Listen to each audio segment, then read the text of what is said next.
Hello and welcome to Pleasure Morsels. This is a podcast about building maps to mark the less traveled routes to experience pleasure beyond the mainstream. I am Susie Showers, and I'm really excited to have my teacher and pal, Becca Love, here. I'll introduce them. They are the Sensual Beast. A they, them super femme, a professional slut whisperer, often hailed as the non-binary Fran Drescher with more dildos. Between seducing audiences, they're spreading the joy of movement, teaching sensual dance classes with empowering rituals. What an intro. Thank you so much for being here, Becca. How are you? I'm good. How are you? I'm feeling excited, being a little sweaty. It might be the rain. I may just be like pumped up for chatting with you. Same. Great. We're on the same page. So this is a morsel, right? We're going in, we're keeping it quick, we're getting to the point. So I'm gonna jump in with my first question for you. You've been thinking about the difference between performance being something to show others and expression as self-care.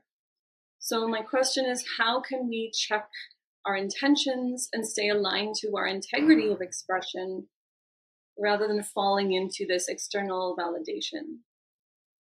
Right. For me, it always starts with remembering what I want to feel and getting really embodied in that. So for me, the difference, for example, of the setting of my class is it's a really personal experience. It's in a place where there's no mirrors, there's no audience. So it doesn't matter how you look or how you move or what you do. You are just there not to be witnessed, but to feel a certain way. So if someone's external performance, maybe they could even start from there if it's unclear. Like if you want to be confident and sexy and look good, that might mean you want to feel good or have great self-esteem. So either one is kind of like reeling it back into what's underneath. Yeah, as I'm listening to you, I'm thinking, because I've attended some of the classes and I've always felt very held in group space. So it's individual, but it's not isolated. I feel like we're on the same page. I don't know if that's intentional and like that's how you set it up. Yeah, it's definitely intentional. I didn't realize that the very personal setup would have such a profound kind of community energy to it. And it kind of surprised me because, for example, I do tons of activities and all the friends I have right now are people I met through my class. So like I did it for people and then I accidentally created this like whole beautiful network that was so nourishing and unexpected. And I think what it comes down to is when other people are kind of seeking the same thing, which is like a full knowledge of self, self-expression, being able to feel good in a world that's not exactly welcoming to queer, trans, and gender nonconforming folks, to be in this energy where everybody is loving and accepting of everyone around them. And we're all in there for the exact same reason. Like we just want to feel really good and hot and be able to take up space and feel comfortable enough to move, period, let alone move in like a really sexy way where nobody's going to judge you. Like it's just so important to have that space because it's giving us support and permission to express all of that. Oh, wow, so exciting. It makes me like want to move now. Like, when's the next class, you know? Yes. Okay. So you yourself identify as a neurodivergent person. Yes. I'm really curious how that identity might show up in an erotic dynamic. Right. So For me, it's being very sensitive to various stimuli like sound and light and space. So the first thing I do is usually make sure that wherever the class or workshop is being held is a queer owned space, ideally, or somewhere that's completely private. And I make a point of like locking the door before it starts because I really want to signal that, like, at least for 1.5 hours when the class is happening, the cis hetero gaze does not exist. And that kind of lets me immediately be like, especially as a femme, that like I won't get the ick for a minute, you know? So there's that, and it's signaling safety is really important. And then after that, like, I take a lot of time to curate the music because I'm kind of offering something to others. I need to really make sure that like I'm full of that energy and I have it to give. So I kind of build up music every day, but then up till the class, I'll keep curating it because I need the music to like give me energy that I can spread so I can really show up like with that kind of sensual flow and inspiration. So the music is really key for setting the tone and especially the movement. So there's that. And then for me, the reason I created this is because I did a whole bunch of classes all around the city. And, you know, when there's a mirror, you have to kind of, if you're dyslexic like myself, you have to kind of be like right, left, this way, that way. And then I almost never pick up the choreography because my brain is just like doing 25 mirror flips the whole class. Yes. Yeah. And then actually there's someone named Fofo, whose Instagram is Fofo, I think 44 for real Rastagal, I'm not sure, but her class, I did like a dance hall workshop, and she teaches in a follow the leader style where a bulk of the class is just her at the front and you follow her. And because I love dance hall and it's something I've like listened to since I was a kid, I was just like, I can do these moves and like I can follow and I don't need choreography and everyone's having fun and it's not serious. And I was just like, this needs to be the way. Like, yeah. So, yeah, a big part of that is that like I've been dancing since, because I'm a November baby. I joined a ballet class for 3-year-olds when I was 2.5. So I am literally a dancer, but I've been in competition level classes when I was younger, but I cannot keep up with a basic dance class. I can't pick up the choreo and I can't follow along. And then I tap out and I get really frustrated and I cry and I leave.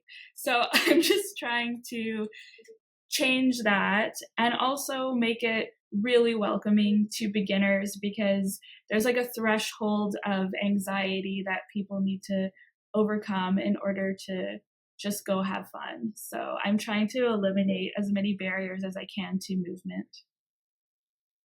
As you're listing all these different things, I'm thinking about, of course, the class, and this seems like it's an example of what folks who are maybe struggling with getting into an intimate or an erotic space with themselves or with others within their lives. So you've mentioned sensory considerations, lights and sound. You've also mentioned that you start listening to the music way before the class.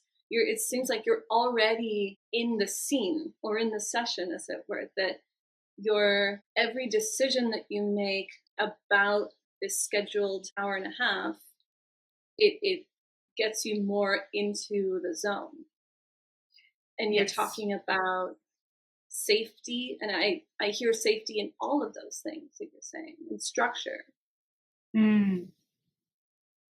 Yeah, thank you for that, because they're like, as you know, I get a lot of messages about people who are saying from people who are nervous and they kind of voice their concerns, and like what you just said was so affirming for me because I'm the same as all those people, and then I had to overcome like, who am I to do this? Like, I'm usually in the back of a class nervous and hiding, and like, how am I gonna stand at the front and lead something and then like feeling really embarrassed when my friends came and they're going to perceive me in this like other way, like, who am I to do this thing? And then the whole other layer of like, who am I to literally post pictures of my ass and dancing sexy on the internet and just be like, yeah, that's fucking me as well. So like, it took so much to just like get it out there. It took a lot. So yeah, it's really nice what you just reflected, because it was a whole process to unearth. Yeah, I know I'm maybe getting a bit off track, but what was I going to say? It was about, yes, it was about neurodivergence being pathologized, and that we're coming into this new era of affirming it. But it's so new, right? We're just at the sort of fringe of who am I? And so, like, yeah, this is a space I make so that I can feel safe. Like, wow, what a great place to start is from your own experience. And then amazing. People understand it, and they are magnetized to what you're offering. Yeah. And what came up for me as you said that too is kind of like taking away from like being neurodivergent equals socially awkward or like unable to do stuff, because the way people perceive me is not what's going on in here. I am extremely anxious, and I almost never want to show up and teach the class and have imposter syndrome, and I just freaking do it. And people think that like I'm confident, and like when people say stuff like that I'm cool, it's like the most disgusting thing I've ever heard, because like I'm so not.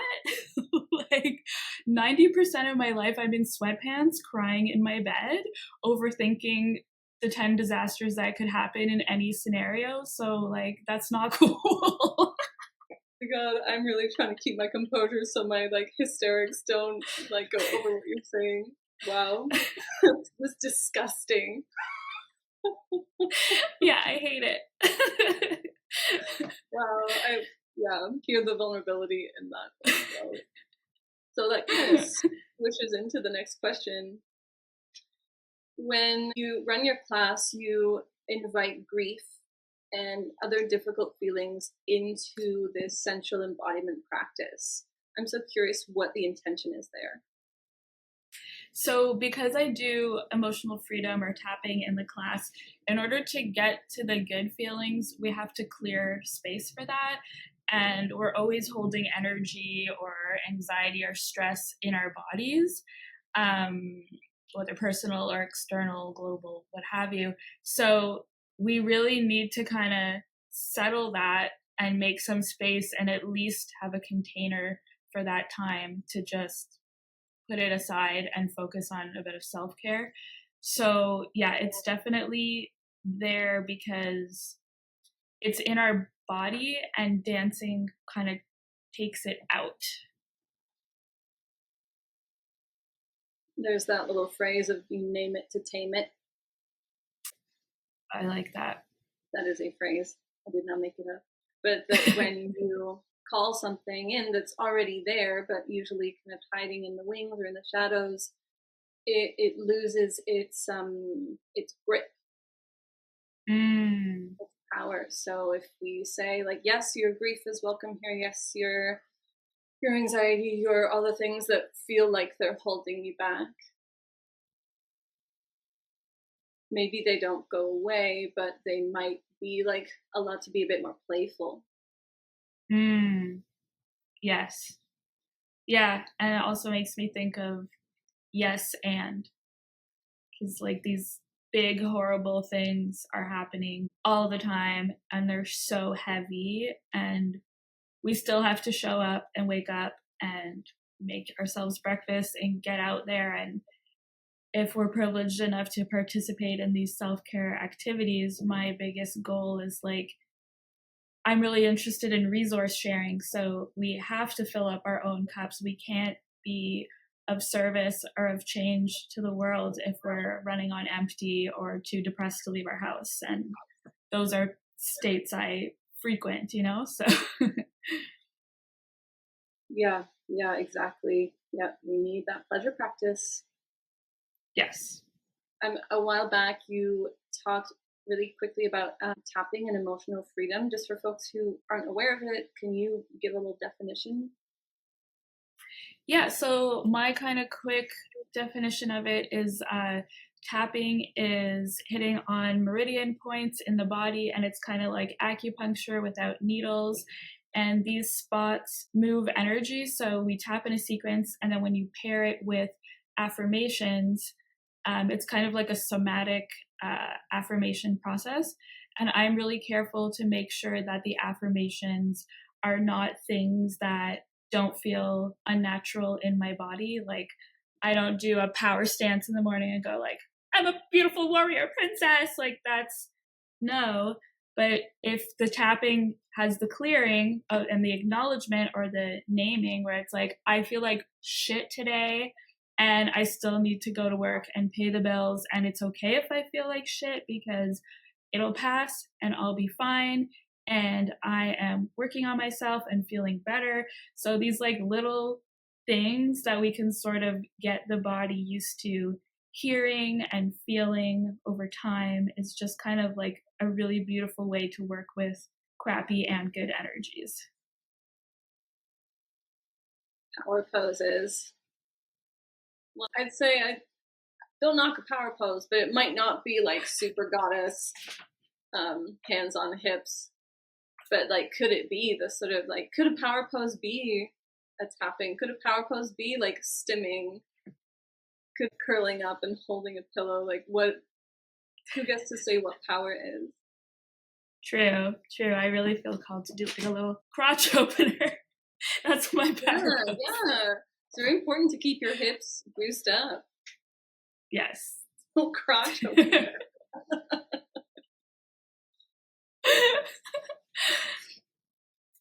Anyone on video is very lucky to be watching the crotch opener portion of this podcast.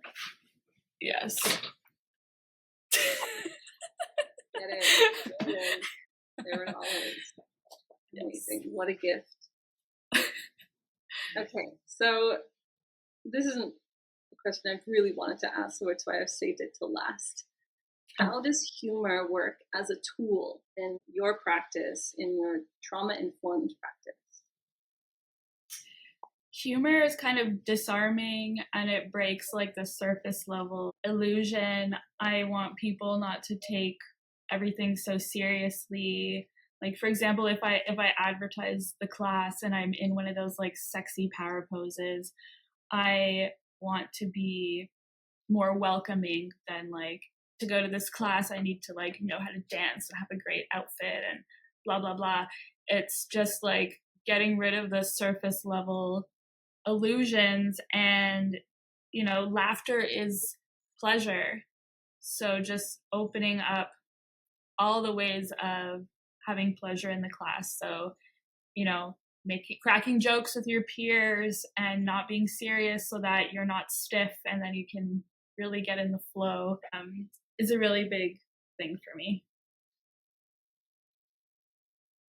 Is there anything that I didn't ask that I should have? I guess maybe why I started the class. Like, a lot of the reasons why I do it have come out, but I think that there needs to be erotic discovery spaces for people outside of play parties or nightlife. And those are also places that are really intimidating. And for example, I went to a play party a couple months ago where no one started playing, and it was because people were kind of new and curious but inexperienced. So there was like this barrier of like, I don't know how to use this equipment, who's going to get it started? And just to clarify, a play party is a public or semi-public space to practice BDSM with partners, and also to meet people who are in that lifestyle community. Yeah, so there's just a kind of a barrier to reaching this self-expression or exploration, and this place is really just a place to feel good in your body and try out different gender expressions. It's feminine or masculine movement, and feeling comfortable to roll up however you want to dress, and not having to wait for certain environments to feel safe putting on your fave slutty outfit. Great. I'm glad that I asked the last question. That's really beautiful. Becca, thank you so much for talking with me. Thank you so much. I feel sweatier than ever, and I'm like really jazzed by this. I'm like, I think I'm gonna go and like move my body after this. At the time of publishing this episode, Sensual Beast is on hiatus from classes at the moment, and you can still follow their antics at sensualbeast.mtl on Instagram. And as always, thank you so much for being here and for listening and for hanging out with me and my guests as we explore the less traveled paths to experiencing pleasure. I would be really curious to know what you thought about this episode and this season.